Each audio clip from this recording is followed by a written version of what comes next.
میں چل کے کہہ دو نا سبحان اللہ۔ سبحان اللہ میں سبحان سمجھ رہا اللہ۔ ہوں کہ باتیں سمجھ میں نہیں آ رہی ہوگی، جملے تھوڑے ہارڈ ہیں، مگر الحمدللہ تیغ تلوار کو کہا جاتا ہے۔ تلواروں کے سائے سائے میرے امام علی مقام نماز نہیں چھوڑی، دشمنوں کے سامنے بھی نماز پڑھتے رہے۔ تیغوں کے سائے سائے پڑھنا نماز الفت، حسنین کی امامت، حسنین کی امامت ہر شخص چاہتا ہے، حسنین کی امامت ہر شخص چاہتا ہے۔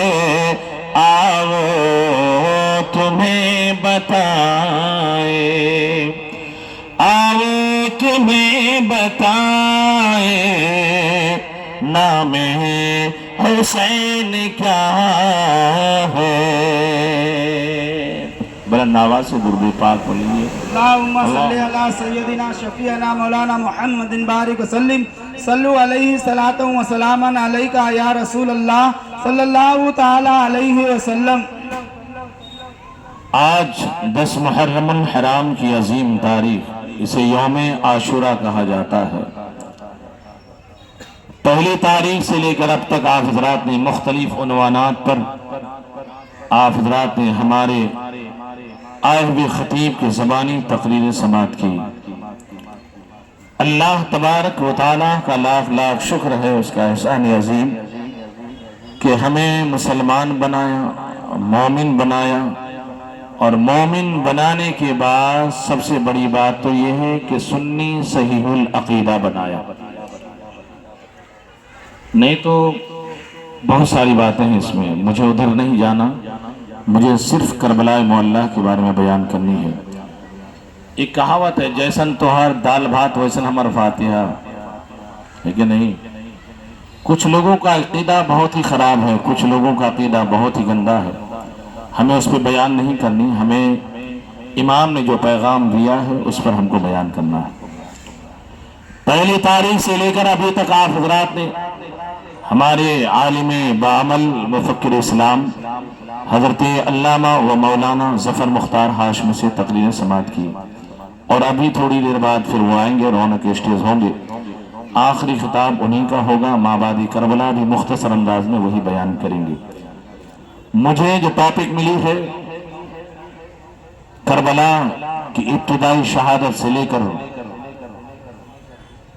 حضرت مسلم بن عقیل، حضرت عقیل کے شہزادے اور حضرت عباس علمبردار تک، شہر بانوں کے دونوں شہزادوں تک مجھے بیان کرنا ہے۔ میں ایک شہزادہ کے بارے میں اگر بیان کروں تو پوری رات چلی جائے گی، بیان ختم نہیں ہوگا، کیونکہ کربلا کا منظر ایسا منظر ہے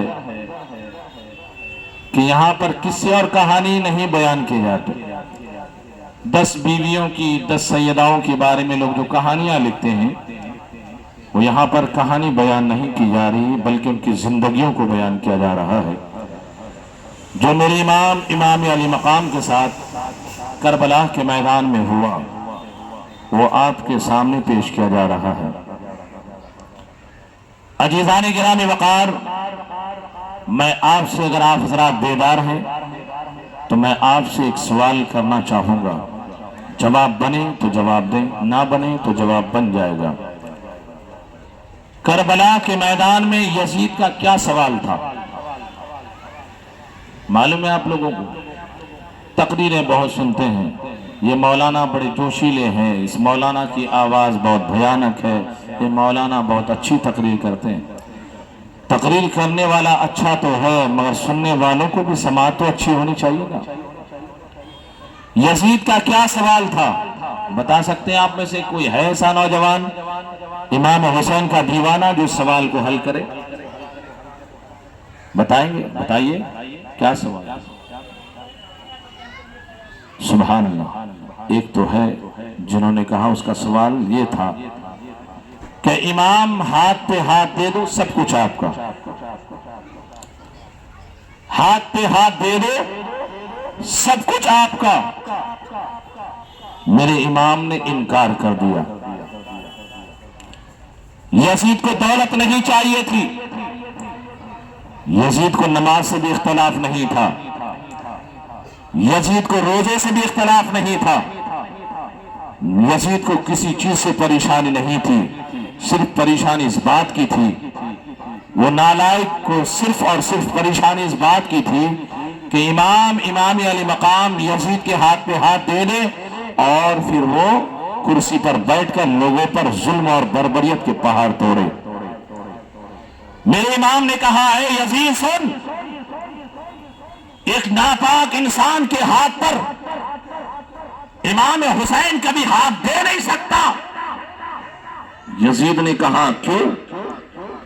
کہا کہ تو ناپاک ہے، تو ناہنجار ہے، تو نابکار ہے، تو غدار ہے، دین اسلام کا باغی ہے، نبی کے نواسوں کو ستانے والا، نبی کے خاندان والوں کو مٹانے والا، ایسے فاسق اور فاجر کے ہاتھ میں امام حسین کبھی ہاتھ نہیں دے سکتا۔